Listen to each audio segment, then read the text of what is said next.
Hey guys, it's Veronica, and today I want to talk about something that a lot of people struggle with, which is falling asleep.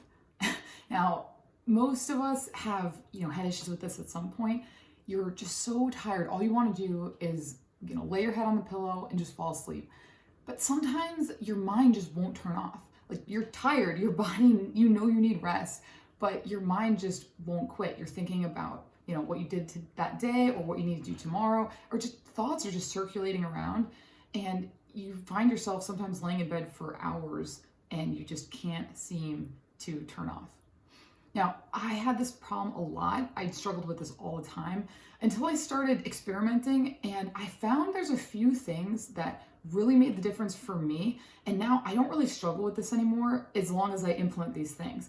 Sometimes I'll find that I don't do these, one or two of these, and I'm laying in bed and I'm like, why can't I fall asleep? And then I realize, oh, maybe I'll just go back and do one of those things, see if it helps. And most of the time it does. So I want to talk to you about those things today, and they're going to start really easy and we're going to graduate through. So I'm hoping to show you some of the easy stuff first so that it's not like these crazy changes you have to make that are going to be impossible to implement. All right, so the first thing revolves around your phone, and that is to turn your night shift on your phone on. Now, if you don't know what night shift is, basically the natural backlight of your phone is like a blue light, and there's been a lot of research done that this type of light's really bad for your eyes. But not only being bad for you, it also can mess up with like your circadian rhythm and just the chemicals in your brain, because your body's not used to seeing that type of light at night. It mimics the sun, and so it's not like candlelight. It's like light from the sun, and it really messes with your body and thinking like it's still supposed to be awake when it's not. And so what night shift does is it changes the spectrum from like this blue light to a more warm, like pinkish kind of light. And so it's supposed to mimic more of that like sunset kind of light, so that it doesn't, your like eyes and brain don't think it's supposed to be daylight. There's been some research on this, and the results aren't conclusive. But what I will say is, why not try it, right? Like I did notice a difference for me, because when the night shift automatically turns on, I can feel my eyes relax a bit, and it actually does make me feel a little bit more tired. And it's really easy to do this. You just, on your iPhone, I don't know how to do this on Android, but on iPhone, you just go into settings, night shift, and you can set it automatically to turn on at sunset and then off at sunrise, which is really cool.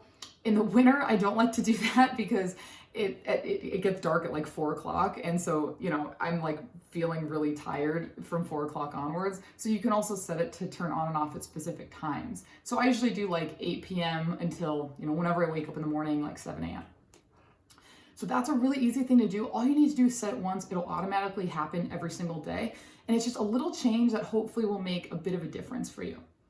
Now, the second thing is a bit of a graduating step, because this is something you need to actually manually do every night, and it has helped me loads, and I know it'll help you a ton. It's just you have to make the effort and do it, and that is to turn airplane mode on your phone 30 minutes before you go to bed. Now, you might have heard people talking about how you just shouldn't look at your phone at all before bed in like the last hour, which I wholeheartedly agree with. The problem is, most of us, when we have this all or nothing kind of scenario where it's like, well, either I look at my phone before bed or I don't, it makes it really hard for us to commit to that because it feels so far away. So one like in between step that I've been starting to implement is to just turn my phone on airplane mode, because what that does is I can still use my phone to set my alarm and look at my calendar for the next day, things that I need to do at night, arguably. But it eliminates me being able to, open up social media and just start scrolling mindlessly, because those are the kinds of things that really get you re-stimulated and harder to fall asleep at night. If you're starting to get relaxed and then all of a sudden you open up Instagram and you're getting all of these flashes of dopamine and you're looking at all this stuff and you're getting stimulated, it's going to be a lot harder to fall asleep later. So essentially, if you put airplane mode on, you go to open the app, you're like, oh, it's not loading, and then you have to go and turn it off, and you feel like, well, do I need to do that? And so it just really helped me in terms of kind of making my phone incapable of doing things that will inhibit my sleep. So I really recommend that. It also is nice because when you wake up in the morning, you're not seeing all of these missed notifications at night, which sets your day up in this bad way. Like it's really helped in a lot of ways. Now, you might be thinking, okay, I understand that putting my phone on airplane mode before bed could help me, but what am I supposed to do if I can't go on my phone? Well, that's where this last step comes in. And this one is the thing that has helped me the most. And it's two different things you can try in those 30 minutes before bed that don't involve your phone. And there are two things that most people know about, just most of us don't do. We know we should do them more, but we don't because it's hard, right? It's hard to implement new habits. But that's why there's kind of this gradual step I'm taking you through, where first it's put your phone on night shift regularly. Then, all right, let's try and put your phone on airplane mode last 30 minutes before bed. And then in those 30 minutes, there are two options. You could either read or meditate, or do both for 15 minutes each. Now, all of us know reading is good for us. And the nice thing about doing it at night is, either having a physical book or a Kindle without a backlight. You don't have this blue light that's messing with your sleep. Even watching TV, that's a backlight that can still mess with you. Versus, if you just have a soft lamp and you're reading something, it's not going to be as stimulating on your eyes and on your brain. And it'll just relax your mind a little bit. It gets you out of your own thoughts and, reading something else. And I definitely recommend either a relaxing fiction book or relaxing nonfiction book. You don't want to be reading a thriller before bed or a really intense learning, studying kind of book where you'd be taking notes, because obviously that would stimulate you. So something that is kind of just a relaxing read. Another option is to meditate. And I know a lot of people have heard about meditation and maybe you want to try it, but you just don't know how, because it is hard to find information about how to, do it, how to get started for beginners, because a lot of times the information is very advanced, or it's just, you feel like everyone's telling me I need to meditate 2 20-minute sessions a day. If I can't do that, I'm not going to do it at all. But one thing I learned from the book Atomic Habits, if you haven't read it, definitely check that out if you struggle with habit formation, because there's some great tools in there that are unlike any kind of habit tools I've ever heard about before. And one of the lessons that James Clear talks about in that book is limiting your habits to 2 minutes a day when you're first starting. So if we look at that example of exercise, it means you put your shoes on, you step out the door, and you walk for, a minute, and then you come back.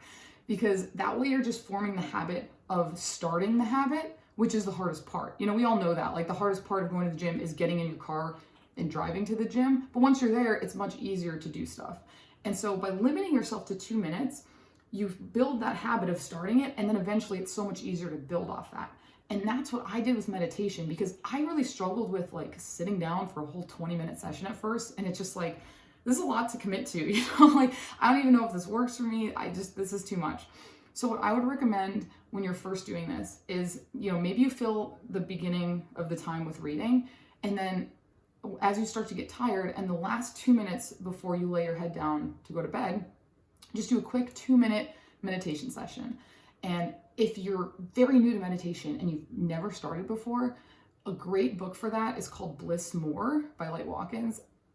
I read it because I was, I had done a little bit of meditation, but I kind of felt like I didn't know how to do it right. And he really helps debunk some stuff, and it's really targeted towards beginners. And so it's not like this advanced meditation book where you need to know all these tools. He literally takes you through how to sit, how you should be thinking through it, common myths that people have that, aren't true.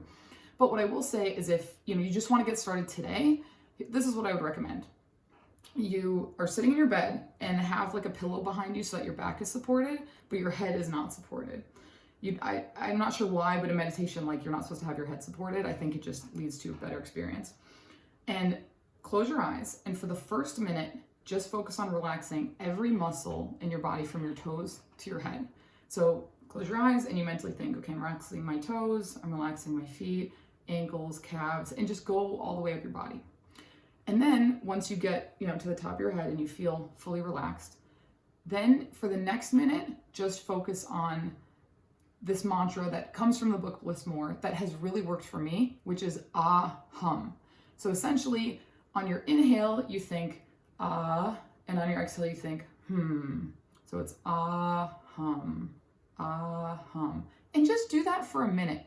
And then what you'll probably find is just that your body feels relaxed, your mind's a little bit more relaxed, and when you lay your head down, it's easier to fall asleep. And you don't have to do anything more than 2 minutes. Maybe 2 minutes is all you need, and you do that for the rest of your life. You know what I mean? Like, you don't have to do anything you don't want to do. Like, I think a lot of people get caught up with this idea of like, oh, well, if I meditate, I have to do it for this amount of time. You don't have to do it for any amount of time. Just do what works for you. And I found that what works for me is at least doing 2 minutes, but past 10 minutes is just kind of like, it's nice to get deeper into the state that helps some other things. But if you're just focusing on sleep, 2 minutes should be enough. All right, so those are my tips. I mean, it's not that many things, really, if you think about it. It's just turning your phone on night shift, turning on airplane mode the last 30 minutes before bed, and then using that time to read and or meditate. So please try those things out if you are someone who struggles falling asleep, and comment below. Let everyone else know what things worked for you, or maybe you've implemented different things that I didn't talk about that helped you fall asleep more quickly, because I know there's tons of different strategies out there. I've tried a lot of them, but I found that these few things were the ones that worked the best for me. All right, thank you guys for watching, and I hope to see you next time.